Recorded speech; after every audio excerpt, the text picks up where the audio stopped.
So how do we free ourselves from the feeling of guilt? The way to address guilt is to acknowledge our role in the things we did that made our lives the way they are. But at margins we believe that justice is forgiving ourselves even when we don't deserve it.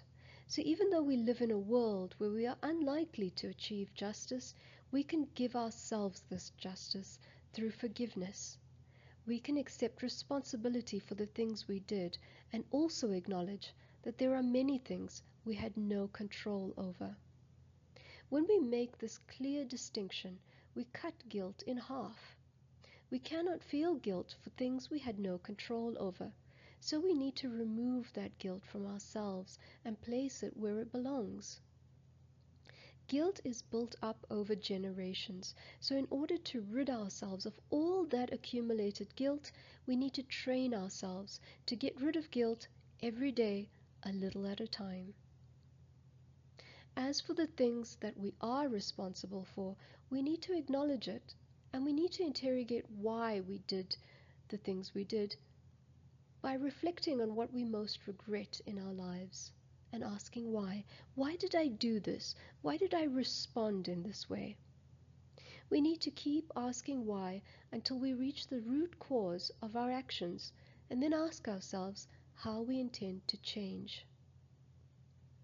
The conscious act of changing is an act of remorse. It is an action rather than the passive act of feeling guilt. Guilt keeps us trapped and paralyzed.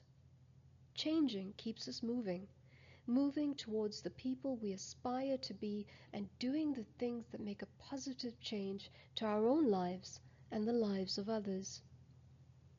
Guilt needs to become the instrument for change, while in the past we may have done things unconsciously as a person who had given up on themselves and the world they live in. Today, however, we can act consciously as someone who wants to make up for their actions, someone who wants to take responsibility for who they are and change for themselves. Guilt keeps us reliving moments that we can never change, and it robs us of our present.